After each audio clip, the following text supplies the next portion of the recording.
Hello YouTube! So I finally got around to making the video comparing the JET program to the Interac program, both in terms of their history and their philosophy and what it is like to work for them. A little bit of backstory. I started with the JET program in 2011 and went over to Fukushima, Japan, and I was on the JET program for 2 years teaching as a senior high school ALT, and then in 2013 I switched to working with Interac, and I worked for the Yokohama branch down south for about 9 months or so, I'd say.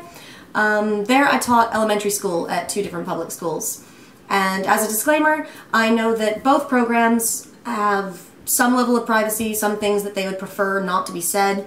After reviewing all of the information in my contracts, I don't believe that anything I say in this video should cause a problem with any of these agreements to privacy. But if either organization has a problem with something I say in this video and doesn't want it to be said online, feel free to contact me. You've both got my email, and we can try to work this out rationally. Okay, so this video is going to have basically 6 different parts to it. There's the purpose behind both companies. There's the history behind both companies, there's the interview process for both companies, there's the training policies of both companies, the general experience I had working for them, which is purely subjective, and then I'll have a conclusion bit at the end to wrap up. So if you'd like to go and zoom into any of these particular categories, you can just see the times of the video you should be clicking to somewhere over here. Alright, so first thing, a lot of people will ask the question, what is the main difference between these 2 programs? Like, why do they both exist? What's the benefit? And it really helps to begin the discussion with understanding the purpose of both of these organizations, because they are 2 very different purposes. Interac is purely a teaching company. Their business is teaching English. They were founded in the 1970s with the purpose of teaching English. That's why they exist.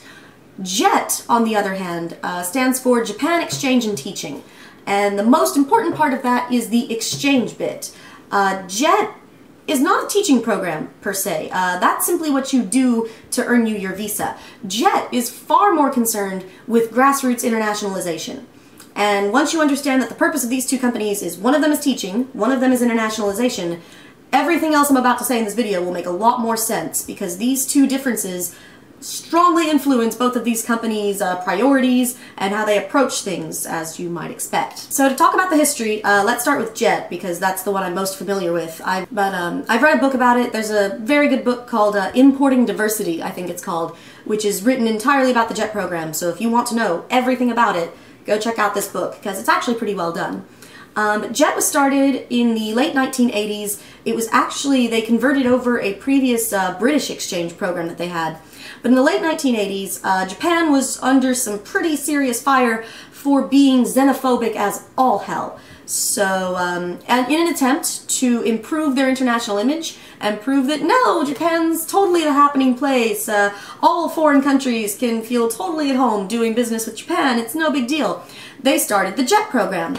As an attempt to show the world that they were willing to invite foreigners and bring them into their schools, that they were totally okay with all of their citizens, even their children, being around foreigners, and that this was just totally not a problem, and to also attempt to show their commitment to English education and participation in the international community. So yes, their greater focus with that program was on solely appearances, and you'll see a lot of this as we talk about the JET program, where the focus is very, very much on appearances and not on teaching. Currently speaking, there are about 4,000 ALTs with the JET program in Japan, most of whom, from my observations, have a suburban or a rural placement. As an FYI, none of these ALTs are in Tokyo. I think the last ALT to be placed in Tokyo proper was about 10 years ago. They're now in the more rural parts that are Tokyo, but you're not going to get placed in Tokyo. Kanagawa, a nearby prefecture, also has only got about 10 jets the last time I checked. So if you're on JET, look forward to going to a part of Japan that is not like your typical, oh, I'm going to go to Osaka, because with JET you have no guarantee of going to Osaka, so you might just want to let go of that dream if you're going to be on JET. Not that this is a bad thing, by any means. I totally enjoyed not being sent to a standard part of Japan. That's not a bad thing. It's just letting you know. Interac, on the other hand, is actually an older program than JET. It was started in the 1970s and was originally to teach business English, largely to adults, and also to be like an educational consulting service to try to talk about how you can teach English better and how to improve English education. Over time, they slowly shifted into being an ALT provider, and there are currently about 2,500 ALTs with the Interac program. A lot of them are in some of the major areas. Most of Kanagawa Prefecture is serviced by Interac. I speak this as a former Kanagawa Prefecture ALT with Interac. Several of them are in Tokyo. There's the Chiba branch, which services a lot of that. A lot of Tokyo is actually served by private companies. Is how they get a lot of their ALTs, actually. So yes, Interac is a firmly educational approach company. The interview process. I'll start by giving just a general overview of what the companies do, and then I'll talk about my personal experience interviewing with them, because that's more subjective, and obviously each situation is different, sort of thing. So JET interviews begin in October, and they are only once a year, and you must apply from your home country. You cannot be abroad and apply from there, and you'll see why in a bit. It begins with a paper application that you download from the internet. At the time I did it, it was about 13 pages long. It was very in-depth, lots of questions. They cared a lot about your educational history. They asked you various questions about your experience with other cultures, your experience internationally, all that other stuff. You also had to submit, was it 2 or 3 letters of recommendation? It was a certain numbers of letters of recommendation. You also had to submit a statement of purpose, which, depending on the country you apply from, changes in length and questions. I think the American statement of purpose was just something like, what skills do you believe you bring to the JET program, and what do you hope to get out of JET? That was the other question that they had. Once you, so you sent all of these documents off by November, is I think the cutoff. You'd hear back in early February if you were accepted to interview or not.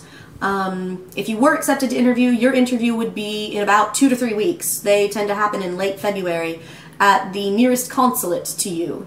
So I lived in Dallas, Texas. That means I went down to Houston to interview at the consulate. You go through an online system, you pick a date, pick a time. Your interview will last about 15 minutes. There's generally a panel of 3 people.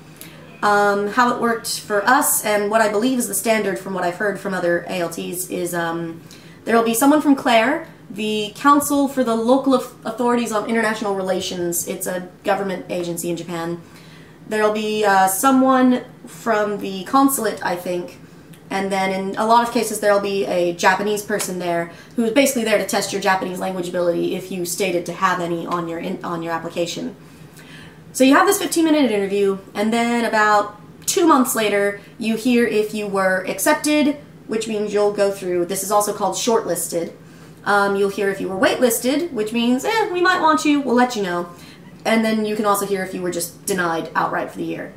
About a month after that is when you'll actually get your placement information. They'll tell you where you're going. And then in late July, early August is when you depart for Japan. Now to talk about the Interac application process, there's 2 ways to do it. You can be within Japan already, which is how I did it, or you can be from your home country, outside Japan. So I had to actually look up the information for the process for being outside of the country. So recruiting for Interac is year-round, but if you're outside of Japan, recruiting will largely happen in the fall and in the spring, because the Japanese school year begins in spring, so they need a lot of people then, because that's when a lot of people have their contracts end. And then it can also begin in the fall, because that's when most people from foreign countries are suddenly free. So you do an online app, which I believe is purely online, an online form, not one you mail in. And you also send in your resume, which they look at. You can then do a phone interview, as opposed to just having to wait and do this massive application. So you proceed to the phone interview, and then if you pass that, you go to an in-person seminar, or you go to an online interview, depending on your location, to the nearest Interac office. And then after that, you send all of your documents to Tokyo, which I think is where they then ask for a lot more of the personal information, like JET does straight up. And then the head branch, which is located in Tokyo, will make the call on your acceptance. They'll offer you a placement, you accept or deny the placement, and if you accept, you go to Japan. From within Japan, the process is a lot simpler, especially in my experience, which I'll talk about now. So my personal experience applying to the JET program, first of all, is I actually applied 2 times. My first year, I applied my last year of university, because for both of these programs you will have to have a bachelor's degree or be able to earn one before your departure date. I was denied flat out at the paper application. No idea why, because Jeff's not going to tell you. The next year I applied again. Not much changed about my application, but I was accepted with flying colors my second year, so I really have no idea what possibly changed. So yeah, I filled out my paper application, I got accepted, got called down to interview. For me, the interview process was, I arrived at the consulate one morning, I flew down that morning, flew back that night. Sat in a waiting room for a bit with some of the other applicants. There were 2 former Jets there who could answer any questions that you may have.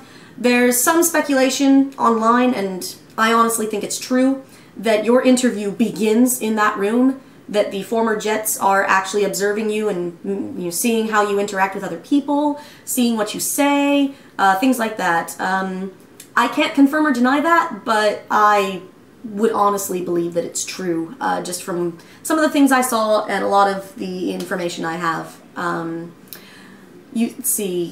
spent actually a lot of my time preparing. One of the former Jets had brought their small daughter, who was half Japanese, half American, and she was playing with this toy, so I was playing with the toy with her, which I don't know if that looked good or bad when the interviewers came to get me and I was on the floor playing with a little Anpanman puzzle with this little girl. I'm not sure if that looked good or bad.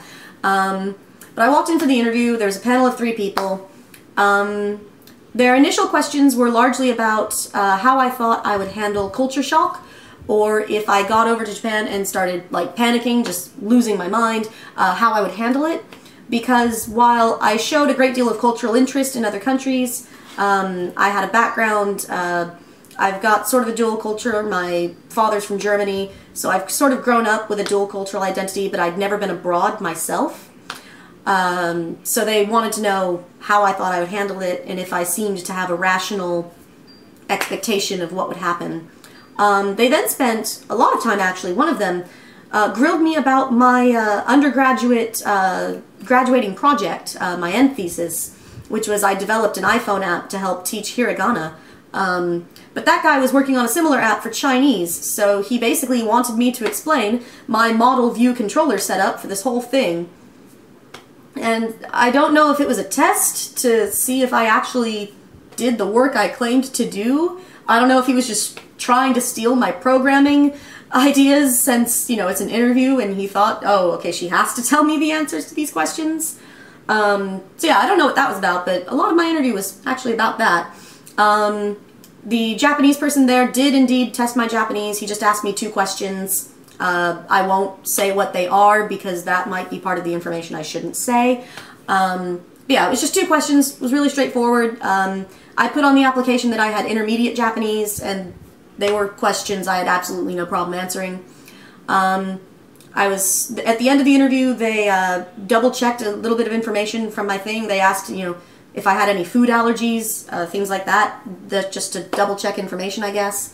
But they seemed pretty confident with me at the end of the interview. I had no reason to think that they disliked me, but they said, okay, we'll let you know in a couple of months. Thanks for your time.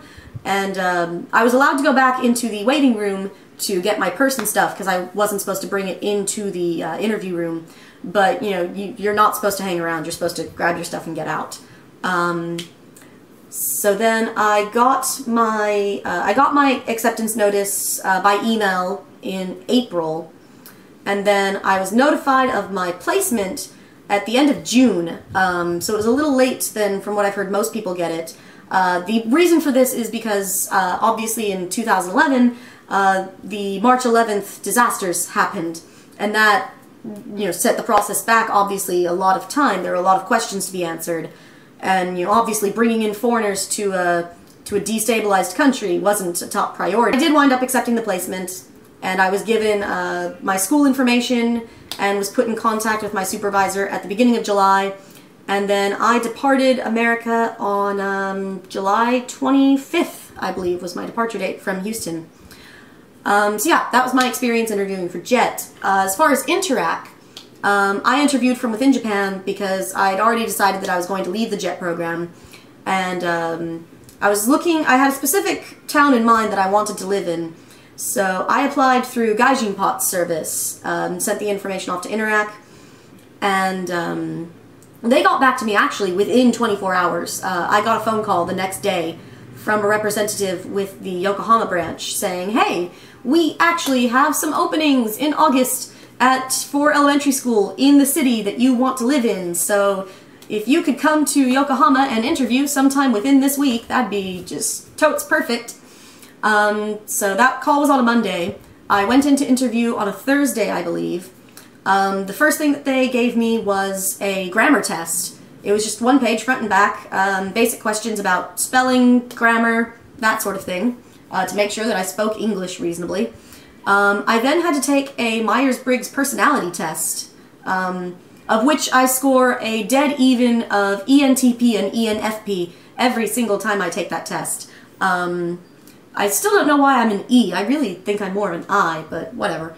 But yeah, you had to take a personality type test, and then you had my interview with an actual person lasted about an hour. There were just several questions about, you know, what I thought was a challenge in teaching, what were my goals in teaching, what did I hope to gain, what did I hope to accomplish.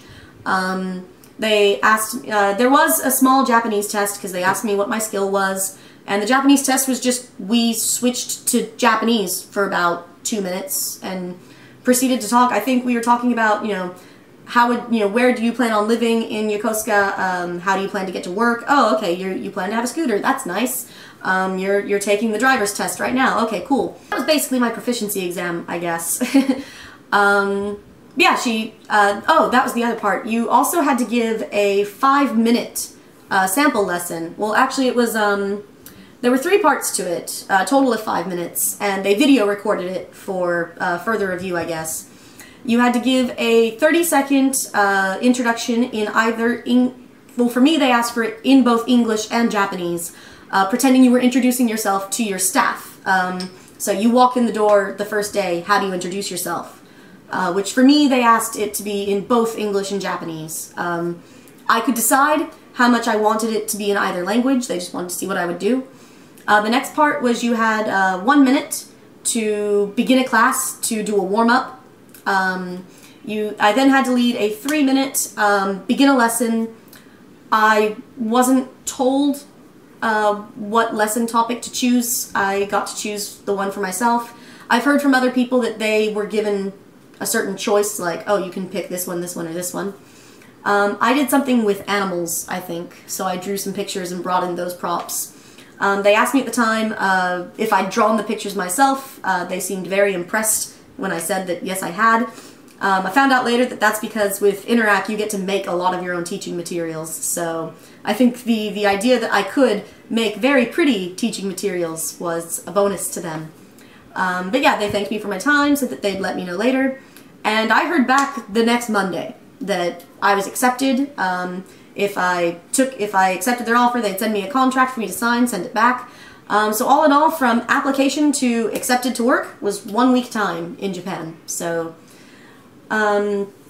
personally speaking, I think Interac's interview process made more sense, but again, this goes back to their purpose. Interac is a teaching organization, so that's why, you know, I had to prove that I spoke very good English. JET, I believe, tests this by the statement of purpose that you have to write. You know, obviously, if your statement of purpose sounds awful, then you probably don't have a good command of English, whereas Interac just gives you a straight test. Interac also gave you the Myers-Briggs personality test, which JET, I believe their equivalency of that is just observing you during the interview.